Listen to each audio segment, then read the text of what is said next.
Hi everybody, it's Jamie of Pandora Astrology here in Berkeley, California, along with... Hi everyone, it's Julia Mikos and I'm joining in from San Francisco, California. Today we're going to talk about the upcoming conjunction of Saturn to Pluto, which is going to happen in January of 2020. Now this is something that has a lot of people really nervous in the astrology world because we have an idea of what's happened before when Saturn and Pluto get together in the sky. And I've taken a lot of notes about this. I have a lot to say about it. So Julia is going to help me out by asking leading questions so that I can tell you everything that I've figured out about this. Julia? Well, all right, Jamie. So this upcoming Saturn conjunct Pluto, that's just only really months away. Like, what do you think it's all about, and why do you think so many astrologers are so nervous about it? Saturn is about responsibility, and Pluto is about things that are beyond our control. So you put these two things together, and it's about taking responsibility for things that are beyond our control. It's about taking on authority, really becoming the author of your own existence, even in extreme circumstances. It's about being willing to transform and be vulnerable. This combination, historically and presently, I think, veers between the extremes of power hunger and high integrity. It's very paternalistic. Saturn and Pluto conjunction is coming in January of 2020, and really it characterizes the whole year. Because it's the end of a large era and the beginning of another. As the year goes forward, Jupiter is going to catch up with Pluto and conjunct it 3 times, and then towards the end of the year, Jupiter will conjunct Saturn, and so what we've got is this year with this Saturn-Pluto conjunction at the beginning, bringing a sense of like a heavy, dark, oppressive mood, followed by, in the middle of the year, this note of hope coming from Jupiter, and then finishing the year with, I think, a sense of rolling up our sleeves and getting to work. As that hope, Jupiter catches up with Saturn, which has to do with effort. So, yeah, I mean, I think of the Jupiter-Saturn conjunction at the end of the year as being characterized by a note of wisdom from experience. So by the end of the year, I think we'll all be quite a bit wiser, if also potentially quite a bit sadder. What's the next question, Julia? All right. Well, I mean, just to give us some perspective on this, upcoming conjunction, like, when has this conjunction happened in the past, and what were some of the correlations? Like, what was it like? Well, Saturn and Pluto have a tendency to meet up in conjunctions, oppositions, and squares. And so they have a cycle in which they make quarters. And at any time, any way that Saturn and Pluto connect can be characterized by the Saturn-Pluto experience. So it's no accident that I have this chart set for August 1st, 1914, which kicked off World War I. And was the time when most of the countries in Europe declared war on each other. And here's Saturn and Pluto, Saturn approaching Pluto right there. And then if we move the clock ahead a little bit to September 1st, 1939, then we see the beginning of World War II, which was the Blitzkrieg, Germany taking over Europe, oppressing England and France, the beginning of the Holocaust, and also the beginning of the development of the atom bomb, in other words, the Manhattan Project. After World War I, the next really big thing that happened, and you can see this moving along on the screen, Saturn and Pluto cruising along here, they come into an opposition right there, and that says August 1st, 1931, but I want to go a little further. I want to go to 1939. There it is. It says August 1st, 1939, although in September 1st, 1939, that's when World War II began. The Blitzkrieg, Germany taking over Europe, oppressing England and France, the beginning of the Holocaust, and the development of the atomic bomb, in other words, the Manhattan Project. And look at that precise square between Saturn and Pluto. Yeah. These things, they have a way of building up, and they really have a sort of a 3-year window in which 1 year in the middle has multiple direct hits, but you can feel it building up the year before, and it's still, you know, you're still sort of in the aura of it the year after. So the next one I want to show you is the Cold War began in 1947, and I've gone past it. Let me back up a little bit here. With the Truman Doctrine, and here's Saturn and Pluto in a really close conjunction right there in Leo. And the Truman Doctrine was a sort of a declaration that it wasn't a good idea to let Russia continue its expansionist thing. So then the other correlation is one that's just going to bring some sadness, I think, to the audience, which is September 11th. And so I'm cruising on ahead to 2001 right now. And there it is. Now that's August again, but you can see that there is a really precise opposition at 12 degrees between Saturn and Pluto in mutable signs right there in August of 2001. So these energies, they build up, and then these just massive, you know, times of difficulty happen. Yeah. All right. Well, I mean, okay, looking over those historical periods, like what would you distill or say are like the most defining traits of this type of alignment? It's characterized by oppression, victimization, suffering. These are just the heaviest. And you know I'm a positivist astrologer. I don't like to spread fear. I don't like to make people feel stuck in some kind of a fate. And even now, in times like these, I don't believe that we are stuck in a fate. But when you take the two most difficult planets that we know of and you put them together, you're going to get, you know, something that feels really, really heavy and mean. And so, yeah, characterized by control through fear and a feeling of being caught up in a group fate that is beyond your control and is something that you wouldn't have chosen. And it feels larger than any individual can impact. Now, that said, this time period, this alignment seems to also, you know, as is true in nature, the homeopathic principle, in the poison is the cure, in the same environment where you find the poison, the cure grows nearby or is maybe another part of the same plant. So this particular alignment, which brings so much difficulty, also brings what is needed to come through the difficulty. So it bestows a stalwart will and determination that we need to persevere, and the forging of integrity in a crucible of pain. Those who refuse to feel the pain of loss, or the pain of embarrassment, or the pain of vulnerability, will attempt to dominate. And those who are willing to transform will find themselves reborn, rising from the ashes stronger than before, having undergone the discipline of transformation. Once again, those Saturn and Pluto words.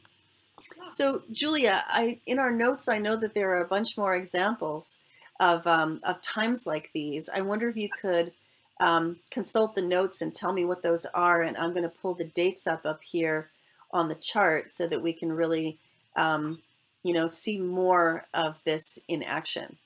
All right. Yes. Okay. So I'm seeing here that the first square in 1921 to 1923 coincided with the rise of totalitarianism. That's Mussolini, Stalin, Hitler, all the best hits. Yeah, all greatest rising hits. at that time. Yep, and there it is. Right there it is on the chart. Okay, and what's next? Okay, so then next we've got the opposition, which occurred during 1930 to 1933. And around that time, economic crises just worldwide sprung up. And there was also Hitler's dictatorship and Nazism really beginning and gaining some speed. There's also other parts of the world like Japan. There was just a much more increase and push towards their militarism. And then also in Russia, Stalin oppressing the Ukraine. Yep. Taking over the Eastern Bloc. Wonderful. Okay, and then what do we have later in the 40s? Oh yeah, so then after you get an opposition, then comes the conjunction in 1947, and it took place in the sign of Leo, and that coincided with the beginning of the Cold War. The Iron Curtain started to go up. This was also around the time that there was just massive oppression of Eastern Europe by the Soviet Union, and with our friends in the East, Hiroshima too, the first atomic bomb dropping. Woof. Yeah. That's a conjunction for you. Yeah. So All then right. in the 50s. Yeah, we have actually in the 50s, 1956, I see that there was the first square after that conjunction, and Yep. that really led to, I guess, the deepening of the Cold War. Also, Soviet domination of the Eastern Bloc countries. Yep. Okay. And then after we got after the square, we've got another opposition. Yep. That one took place between 1965 to 1966, and that was the U.S.'s war in Vietnam. Yep. Which was, The American War. also oppressive. Yep. Very oppressive. Okay. You ready for the closing square? Please. All right. It happened in 1973 to 1975. The Vietnam War ended, but war in Laos and Cambodia took place afterwards. Okay. And then Then we have the final conjunction. Yep. And this was right before my time, so I wasn't around for it, but just a couple of years. Some early millennials, probably, this is the beginning, and probably captured in their charts. Yeah. 1982 to 83, global nuclear arms race took place around that time. Really, really heated Cold War antagonism, and fear of the nuclear apocalypse just across the board. And we have lots of examples in the cultural artifacts from that period. I believe there was that movie The Day After, which was about nuclear war, and what that would actually be like. And also there was another movie called War Games too. Yeah, that was a really big one. Yeah. Yep. So, and also AIDS. yeah, no kidding. We haven't even gone into that, but yeah.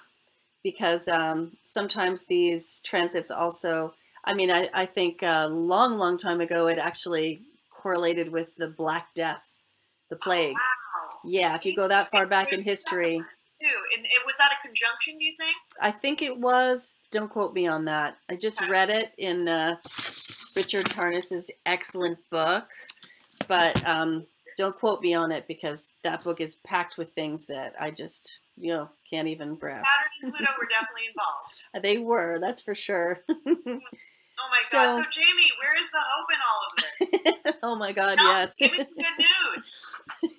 Well, I'll tell you, I think that we can get a lot of good out of the visit from Jupiter that's happening during 2020.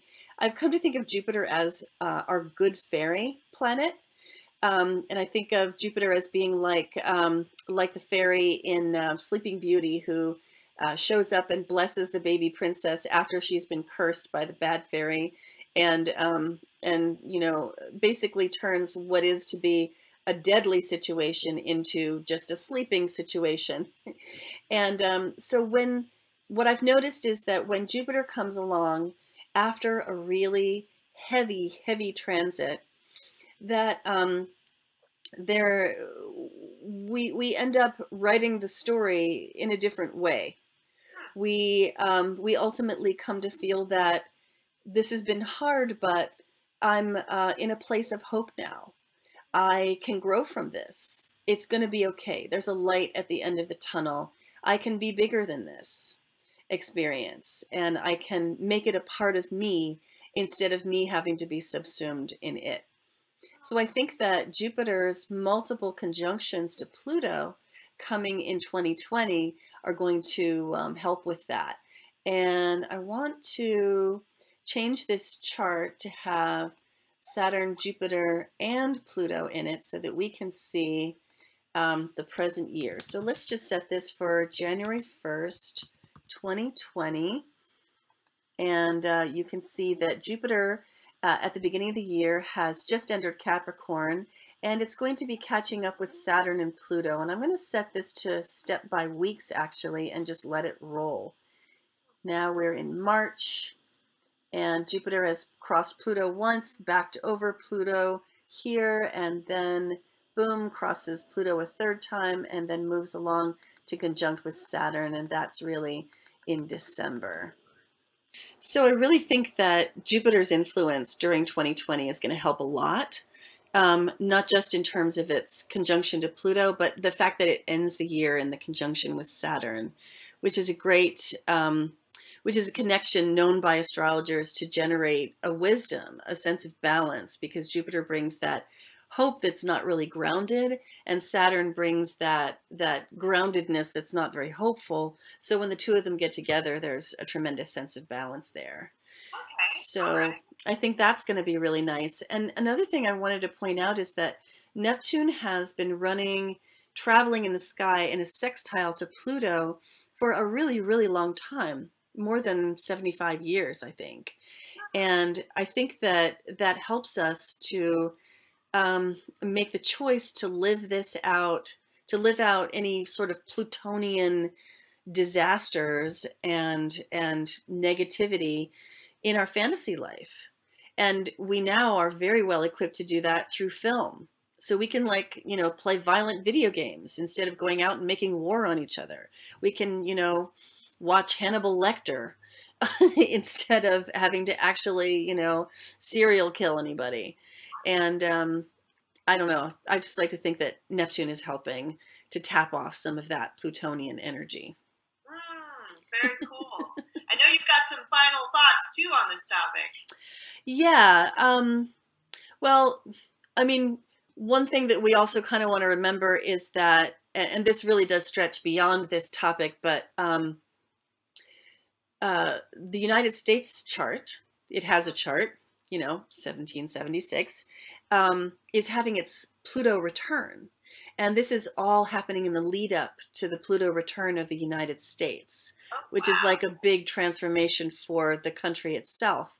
And so a lot of people are talking about the nature of democracy changing, and that this country is a really big experiment, which it is. And so I think that we can, you know, look forward to a rebirth, and we don't know what that's going to look like. And then the other thing, of course, to consider is that 2020 is an election year. So, you know, it's very, very, very political as a result of that. Yeah. Secret agendas abound. Yes, they do. Well, do you have any last thoughts on this topic? I want to say a little bit about people who might be feeling this more personally than others because of having something in their chart that's at a particular degree that's being hit.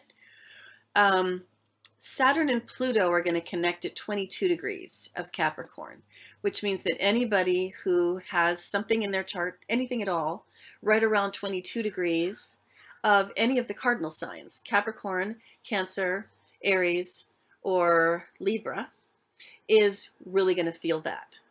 And I think that, you know, as far away as 19 degrees or 25 degrees is also going to feel it.